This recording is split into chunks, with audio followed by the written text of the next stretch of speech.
Hallelujah, Hallelujah,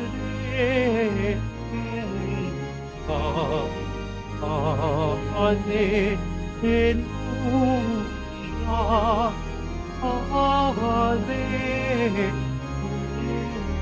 Hallelujah. Sabi ng Diyos ay pakinggan ang anak niyang minamahal, na lupang kinalulugdan. Hallelujah, Hallelujah,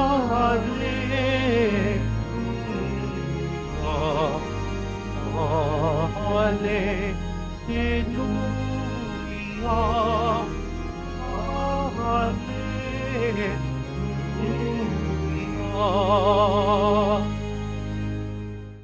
Sumayin niyo po ang Panginoon. At sumaiyo rin. Ang pagbasa sa mabuting balita ng Panginoon ayon kay San Marcos. Papuri sa iyo, Panginoon.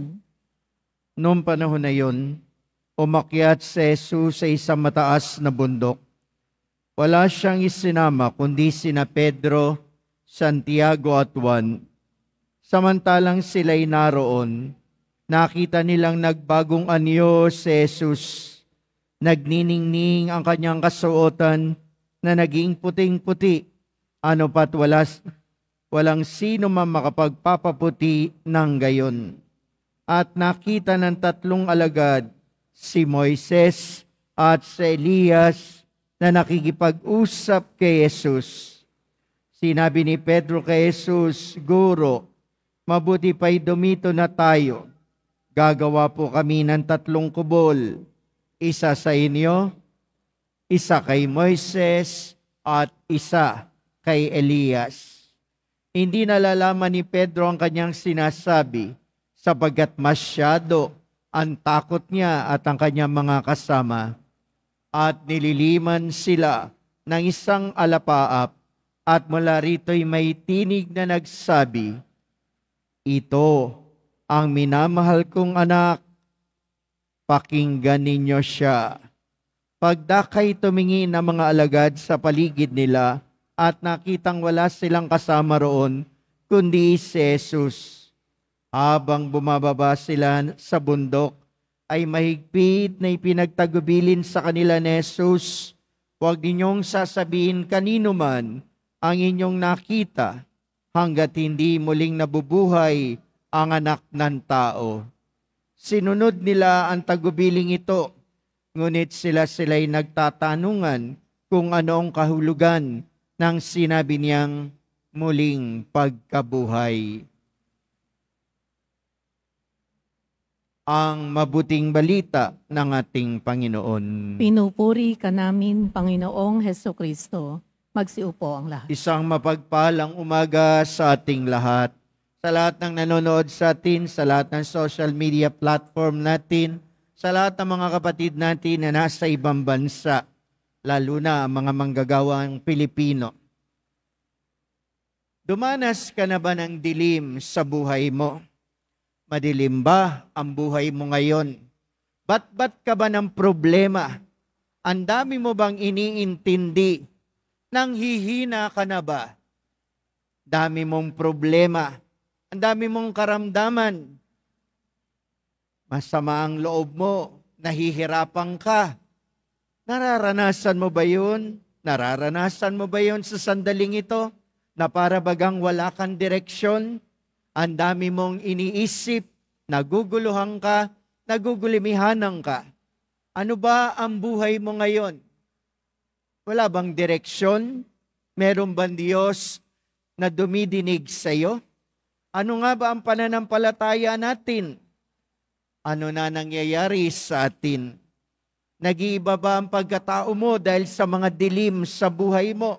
Nag-iiba ba ang pagkatao mo dahil masyado kang nasasakal ng mga problema?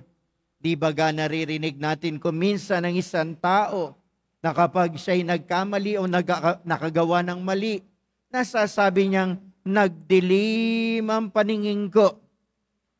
Pero wala pa ako narinig na tao na nagsabi na maliwanag ang aking isip. Nagliwanag ang buhay ko.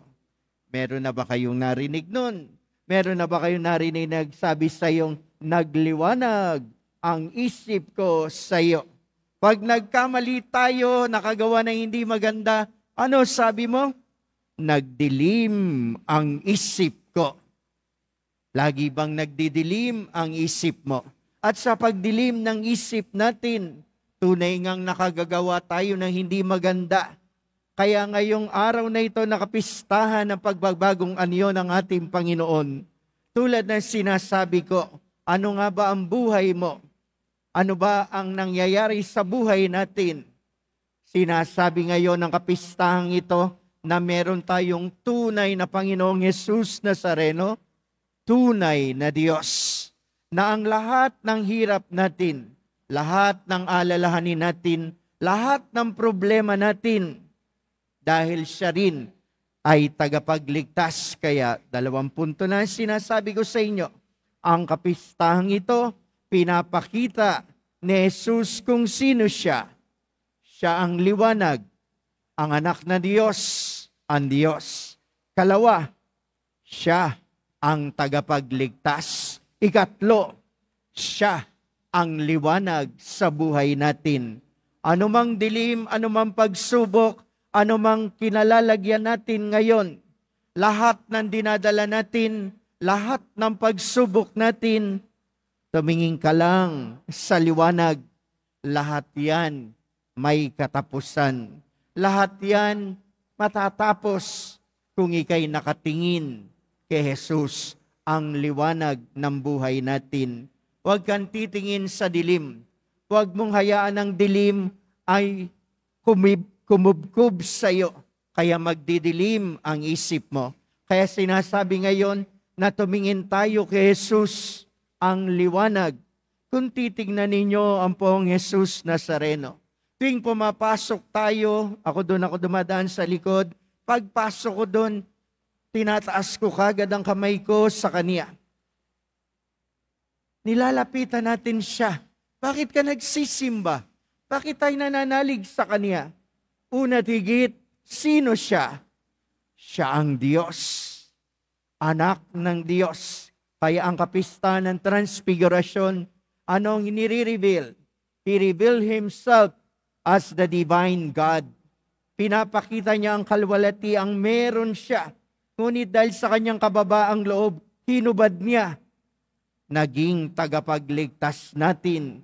Naging taong tulad natin para ipakita sa atin na ang tao ay laging may pag-asa. Kaya wag mo lang sasabihin, wag lang natin sasabihin, tao lang ako, sapagkat tayong lahat ng tao ay wangis ng Diyos, anak ng Diyos. Dahil tayo anak ng Diyos, tayo'y magiging katulad ni Jesus kung tayo ay nananalig, gagawa, kikilos para sa Diyos. Tagapagligtas. Hindi lang si Jesus ang tagapagligtas. Oo, siya yung talagang tagapagligtas. Pero tinawag din tayo ng Diyos upang maging tagapagligtas din ng kapwa natin. Hindi ka tinawag ng Diyos para ikapahamak ng kapwa. Hindi ka naging ina para mapahamak ang anak mo. Hindi ka naging ama para turuan ng bisyo ang anak mo. Tayong lahat ay katuwang ni Kristo. Tinatawag na maging katuwang niya sa paglilingkod sa Ama upang tayo rin ay katuwang niya na makapagligtas. Naging kaibigan ka ng kaibigan mo, hindi para ibulid siya sa pagkakamali. Lahat tayo'y tinawag. Saan? Sa liwanag. Walang taong tinawag sa dilim ng Diyos. Kaya tayong lahat ay tagapagligtas, tagapagdala ng liwanag ni Jesus. Maraming taong nadidiliman, maraming taong nawawalan ng pag-asa, marami ng taong nanghihina dahil sa pagsubok at hirap ng buhay.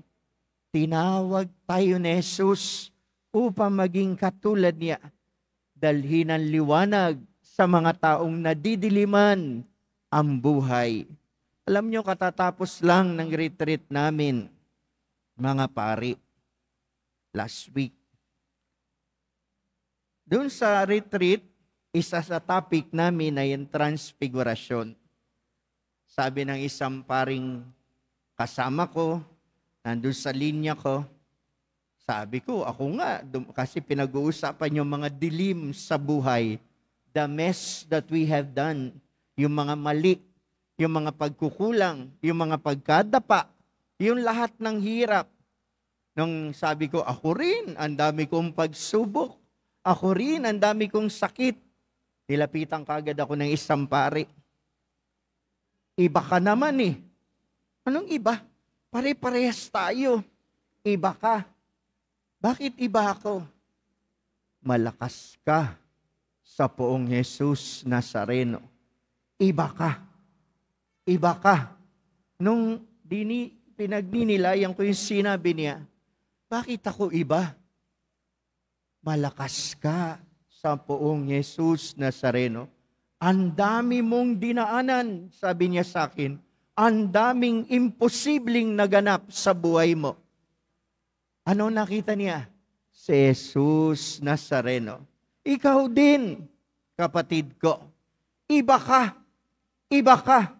Tandaan mo yan, na kapag tumitingin sa iyo ang kapwa mo, ikaw na naririto ngayon sa dambana niya, iba ka. Bakit? Pag tumitingin sa iyo ang kapwa mo, ikaw na dumanas ng maraming pagsubok, ikaw na nahirapan ng marami, ikaw na may sakit, bakit nandito ka? Dahil iba ka. Iba ka. Sabi nyo nga sa sarili nyo, iba ako. Sabi mo sa katabi mo, iba ka. Bakit? Mahal ka ng poong Jesus Nazareno. Amen po ba? Amen po ba? Dala mo si Jesus Nazareno. Dami mong pagsubok, dami mong hirap, dami mong luha, dami nating sakit. Pero bakit nandito tayo? Dahil tinawag niya tayo na tayo mismo na dumadanas ng hirap ay iba dahil dadalhin natin ang liwanag ni Jesus Nazareno. Dala-dala mo yun, kapatid ko. Kaya pag tinanong ka, saan ka galing? O di kaya saan ka pupunta? Di ba sabi nyo, pag sinabi nyo, magsisimba ka sa Quiapo, ano sabi ng mga kasama nyo? Sama mo kami sa dasal. Kung sinabi mo naman galing ka sa Quiapo, ano sabi sa iyo ng mga kakilala mo? Sinama mo ba kami sa dasal? Ano ibig sabihin nun? Nakikita sa iyo ang liwanag ng poong Jesus Nazareno. Amen po ba? Tandaan nyo yun. Sino ba sa atin dito hindi dumaan ng hirap? Sino ba sa atin dito ang hindi na umiintindi, meron pinagdadaanan? Sino ba sa atin dito ang walang problema? Pero sa kabila nun, bakit nandito tayo? Dahil tinawag niya tayo maging liwanag, lakas ng hihinang tulad natin. Kaya ano sabi sa inyo? Sama mo ako sa dasal. Ano sabi sa inyo? Sinama mo ba ako sa panalangin mo? Iba ka. Nasa iyo si Jesus Nazareno. Amen.